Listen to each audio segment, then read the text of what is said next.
Okusinziira ku kiwandiiko ekyavudde mu KCCA, bano baweereddwa omukisa omulala gwa myaka 5 basobole okumaliriza akatale kano.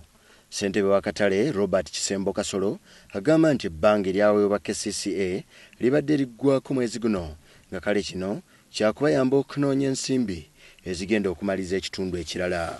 Tirizi yaffe egenda okuggwako mwezi guno August mwaka guno bagireniwenze batogera emyaka emirala 5 maaso natumaliramu okuzimba. So ekisigadde kati mu KCCA kulaba tujjayo kopi ey'ekyapa nga eri mu manya gaffe. So ekyo bemanyi ojja kuba tukifuna era ekikulu kya byonna nti awaliza been extended. Kale obusigadde buli mayina era bujja kuggwa. Abamu ku basuubuzi basiimye omulimu ogukoleddwa abakulembeze baabwe, kyokka abalala bakyalinamu obweraliikirivu nga bagamba nti akatale kano bwe kanaggwa bayinza obutafunamu midaala nga bwekizze kirabika mu butale obw'enjawulo mu Kampala, kubanga okufuna omudaala olina okuba ng'osasudde ensimbi esoba mu bukadde 12. Teri wadde 10 ekijja kubulira mu z'abalala. Tutandise tuyise mu buzibu bungi, niye management yaffe ebadde y'amazima ate ekyali y'amazima ate ejja kumalira amazima. Tewali kweraliikirira kwonna kubikwata ku ssente zaffe zetadde wakuseka. Nze ndi mugumu nnyo. Nze ngamba tugenda kubanga abewandegeya basanyuka nnyo nga bazimbye akatale. Enkomerero ya byonna situwa nti baafunamu. Era ab'ennyaanya enkomerero ya leero nkakasa abasinga tebalimu. So nga chairman bwagambye nti nno abasinga abamazeeyo okwo batono ennyo, so nga ate amaduuka agali mu buloko zo kali kangambe buloko emu eyamaliddwa nsuubira amangi nnyo okusinga ku bamazeeyo.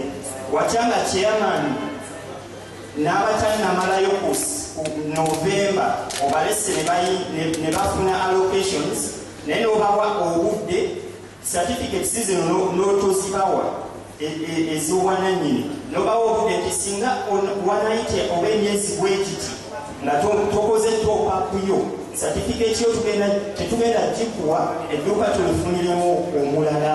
Ssentebe Kisembo agamba nti ekireetedde omulimu guno okutambula akasoobo ly'ebbula ly'ensimbi mu basuubuzi, ate nga n'abamu bakyalinamu okubuusabuusa nti akatale kano wamu n'enkuba efudde mbi ennyo ensangi zino mu Kampala. Sente zibadde zijja kitono zibadde tusuubira ate kiba kitegeeza n'omulimu gwa kutambula kitono. Mpozi n'enkuba nayo etusumbuwa juzi kati enkuba yatonya amazzi negajjula rafuti eyo wansi etandika okukapampinga. Obuzibu bwe tulina obwoka naye okusingira ddala obuzibu bukyali bwa ssente, era Katonda bwatusaasira ne tufuna ssente ez'awamu tukyasobola okuzimba blocks zino zonna 4 omuli ogumu. Ono era asabye abasuubuzi okubeera abakakkamu ku nsonga y'okulaga buli omu awali akayumba ke. Kino kiddiridde abasuubuzi abamu okweraliikirira nti bayinza okutafunamu bifo kutunda ekyakaggwa mu katale kano. Twakonsiderinze buli muntu yenna okusinziira engeri gy'afunamu.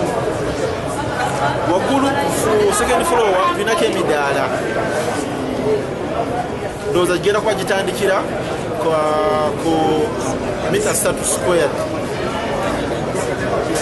nga buli mita emu squared egeragenda mu $1,176. Akatale kano kakwemmenta ensimbi ezisoba mu buwumbi 5, kyokka nga mu kiseera kino abakulira akatale bagamba nti abasuubuzi abasinga tebakyayagala kuleeta nsimbi, nga ne kampuni Biz Planners and Advisors Plate Limited yali egenda okubawa yabisazaamu oluvannyuma lwa KCCA okulwawo okukola ku nsonga zaabwe.